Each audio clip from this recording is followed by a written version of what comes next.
not this guy again. And it looks like he brought friends. Great.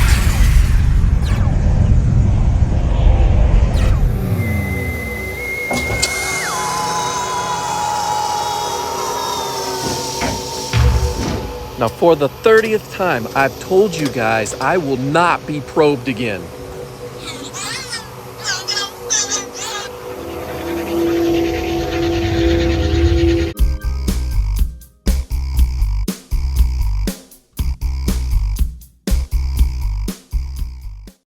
Welcome back to another fun-filled video. Today we're going to be upgrading an upgrade. Before we get started, I'd like to thank one of today's sponsors for this video, Currently. The Currently EV charging delivery app delivers charging to your EV, whether you're at home, the office, or really wherever you want to. No more wasted time driving to a charging station or waiting in line to charge. Simply download the app and you can schedule when and where you want to charge your car.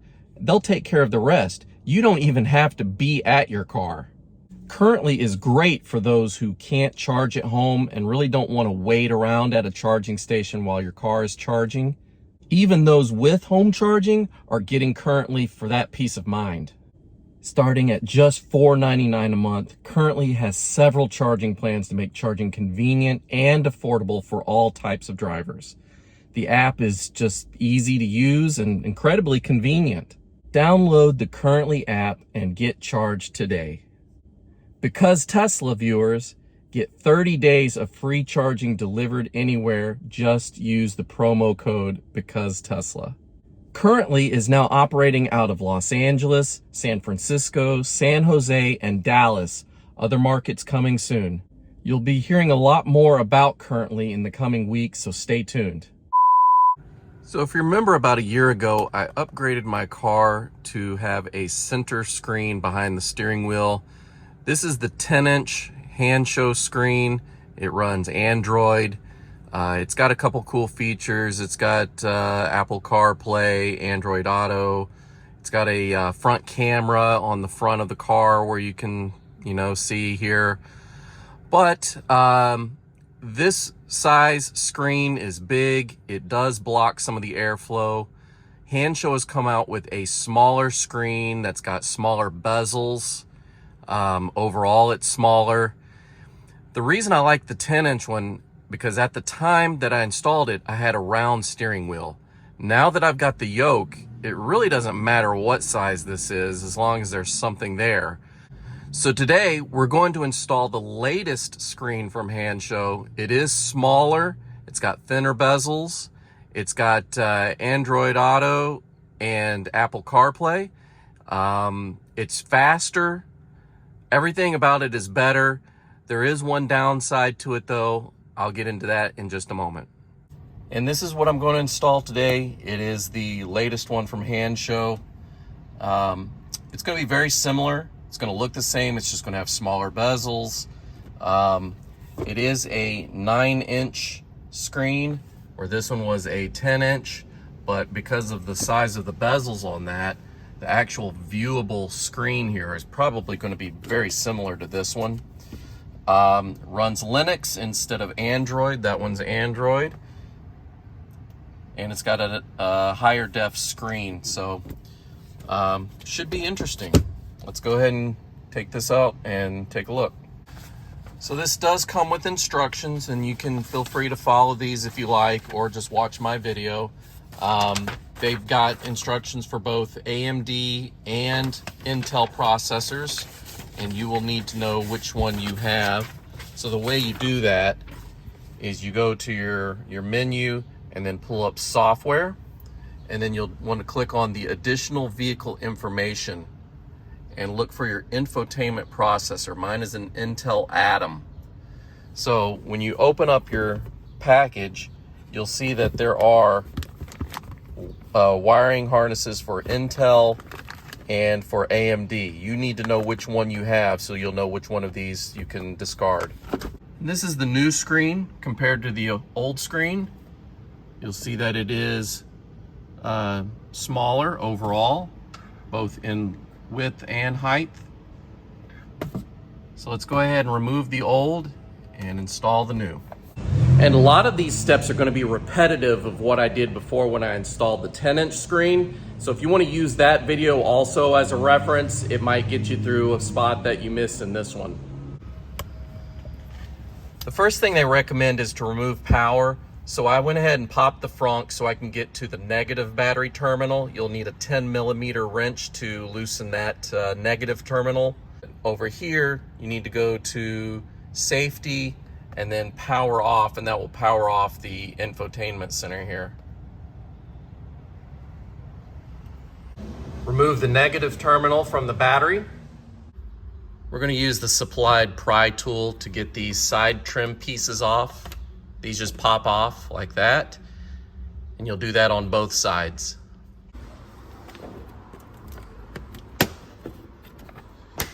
With the side pieces off, you can just lift up on your dash, and this will pop off.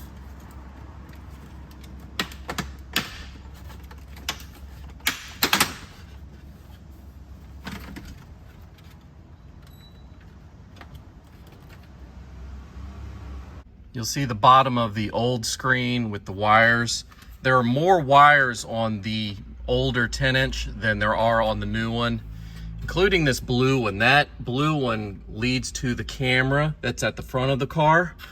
I'm gonna go ahead and leave the camera installed for now. It does not work with the new smaller screen, and that is one downside to this smaller screen. The smaller screen is better in every way except for that. It just does not have that feature. But if that's not something that you use all the time, then it's not a big deal. I thought it was kind of a neat little thing at first, but it kind of got old. Every time you put it into gear, it puts the camera screen up. It can be a little distracting at times, but it's still cool though. I recommend it if you like that kind of thing. So we're going to go ahead and remove all this, and then we will install the new wiring harness, put the new screen in, put it all back together, and we're done. All right, so I just disconnected all the wires from here. Now I need to unscrew this. I would recommend a small screwdriver set. This comes in really handy. You're going to use one of these for a lot of projects on your Tesla anyways. I'll put a link in the description below if you want a kit similar to this one, but you'll need it to get these screws off if you're removing one. If you have a new kit that you're installing, you'll also need one of these to install it. So I'll also remove this side trim panel right here. Just gives me more room to work with over in this area. There was a GPS module that I had right here that was attached to the old kit. You do not need this for the new one. It's all built into the screen itself. So we're just going to pull all these wires down through here. I need to remove this panel that's right up here. And then we can get to the main wiring harness on your ECU up there. All right, so I've got all the wires fed through there as far as removing it from that side and pulling it out from under here. Now's the most difficult part of this entire job, which is to get the original plug out of the ECU up there. You're going to basically have to lay inverted upside down here to where you can see, shine a flashlight. You might want a small flathead screwdriver to help pry the little connector out of the ECU, but it's got a pigtail. And what I mean by that, it's like an adapter that you connect the original wire that's in the ECU, you plug it into one end of this, and it connects to another end, and you plug that back into the ECU.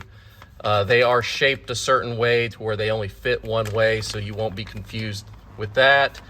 But make sure you grab the right bag. This is an Intel car, so I've got the Intel cables here. If yours is the AMD, make sure you grab the right one before you start installing the wrong wiring harness. All right, so this is the connector that actually goes into the ECU. And the reason it's so difficult is because it's in there really tight, and it's in there real tight. So you're gonna have to reach your hand up there and either with your fingernail push on this little lever, or you can use a small flathead screwdriver or pry tool to push on that and then pull it out at the same time. That's where it's the most difficult, because sometimes it's easy just to barely push on this, but to get a good grip on this whole thing to pull out at the same time, there's just not a lot of space in there for your hand to fit. So that's why a lot of people have a lot of problems with this. But if you just take your time, you can do it. Just push this and pull it out and it'll come out. So hopefully you can see this. There's two clips. There's one here and there's one up on top. The one you want to get to is the one on top. And that's why it's so difficult to reach. This is the original cable that came with the 10-inch screen. So I'm just hoping that it's going to be loose already from me prying it open that first time. And then we'll just install the new wiring harness. All right, so I got it out. This is the original car harness plug here. You see it's unplugged there. So I'm going to plug in one end of the new cable to this and the other end up there.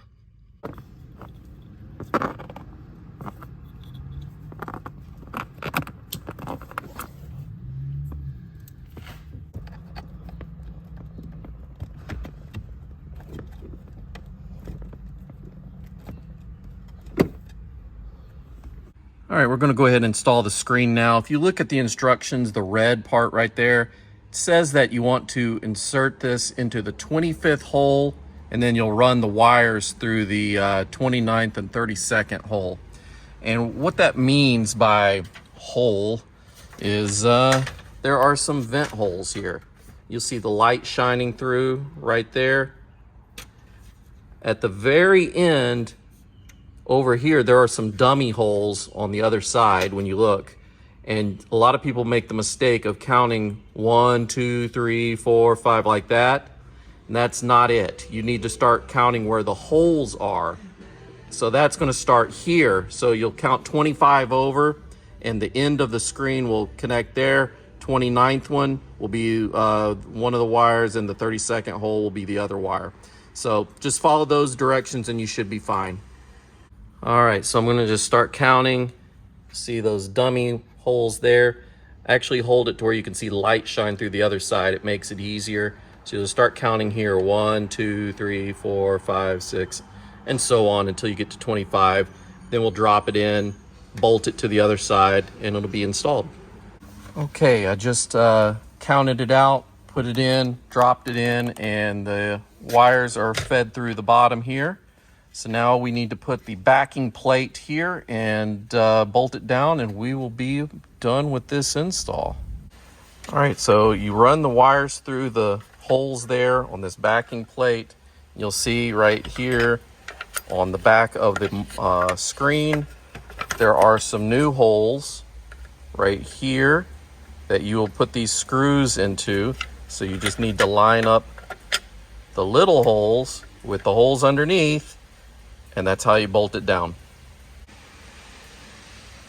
All right, I've got this screwed down. Just take your other ends here. You've got a red end and a blue end, and you're going to connect that to the wire you just ran through here. There's only two, a red and a blue. So much easier than the original 10-inch screen because there's more wires with that one. There's only two on this one, so that makes it a little bit easier. Just so you connect these correctly, if you look very close, you'll see an arrow pointing on each side. It's kind of hard to see here, but there is an arrow. You will want to match those arrows up to each other when you're inserting one into the next. That's how you line it up for a good connection. All right, so I've got my arrows lined up, and then you just push, and that's it. Do the same for the red.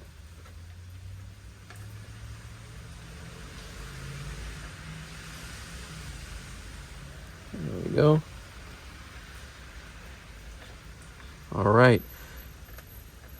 Now what I usually do is I will wrap some electrical tape just around the connecting points here, just because we are in the HVAC system where the air blows. There's going to be condensation, there's moisture, and I don't want any of that to get inside the connections. Now this part is the trickiest part because you need to line up the clips underneath. You don't want to just start pushing down randomly and break any clips underneath. So you may have to do some trial and error, moving it around a bit, kind of put your fingers underneath and feel around before you think you're pretty confident and just pushing it down and clicking it into place. All right, I just turned the car back on, connected the battery, everything is good. This is the new screen. So first of all, I feel more airflow, which is a very good thing because the other one did block quite a bit. You could feel the air barely kind of over here and a little bit over here, but I do feel more air blowing this way. I feel it blowing on my knees. It's like hitting the back of this and coming down or something, but it's definitely more air coming out. So that's a pro. The screen does look good. Let me take off this screen protector here. There we go. This is a touch screen. Interesting. I haven't gone through any of the menus yet, so we'll have to take a look at what all this stuff does. But it's definitely cool looking. It looks great with the yoke. So I just stumbled upon how to enable CarPlay on this. You'll just use your right thumb wheel and scroll up a little bit. And now you've got some instructions here on how to enable it with your phone. So I do like that CarPlay is easier to use on this screen. The other one wasn't horrible, but I couldn't really get it to wirelessly work that well, so I always had to connect it to a cable, which is just inconvenient. But it did work. I'm just not a huge CarPlay user, I guess. I think everything that the car comes with, its navigation, its audio sources, you know, with streaming audio and Tidal and Spotify and all that, it's got everything I need already. I don't really need CarPlay. And I think those of you that have CarPlay in another car and come to this one, you might realize that you kind of get used to the stuff that comes with Tesla. But if you're one of those diehard Apple CarPlay guys or Android Auto, this definitely has it, and it's very easy to install. So you'll be happy with that. So I just synced it up with my phone, and it took like less than 10 seconds. So this is way easier than the old screen. It's a lot faster. So yeah, it's cool. So that is the new 9-inch screen from Hansshow. It looks pretty slick. So the advantage, it's smaller. It does allow more airflow to the driver. It's a higher def screen, brighter. It looks more advanced, just the graphics itself. The downside to it is that it does not allow use for that front camera like the bigger one does.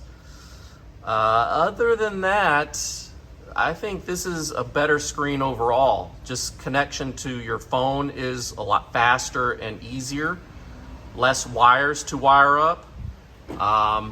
Yeah, I can't really think of any other disadvantage to upgrading to this one over the larger screen other than that front camera use. This is what the screen looks like at nighttime. And here are some of the settings here that you can kind of scroll through. That shows you the car length when you're in autopilot, how far away you want to follow a car. Just another overhead of the car. Your tire pressure levels, right now it's 0 because I'm parked, haven't moved. Notice it says bar there. If you want PSI, you just tap on it. And now it changes it to the PSI. And that's about it for that. If you've enabled CarPlay, you just scroll up once on the wheel. And now CarPlay comes up immediately like that. So there's some other things I'm still playing around with, different controls here. Scroll up one more time. If you want to change the volume, you swipe up and down on the screen here, and it changes the volume of the built-in speaker that's in here. I've got my brightness level set to auto, but if you've got it to manual, you can swipe up and down on this side, and that will change the brightness of the screen. This is the new startup screen. Looks pretty cool. If you like what you see here, I'll put a link in the description below, and as well as my coupon code BECAUSETESLA to save you quite a lot of money. So take a look. So that's all I've got for you today. Let me know if you liked the video by hitting that thumbs up. If you want to see more, consider subscribing. Got a lot more coming. I'll see you guys real soon.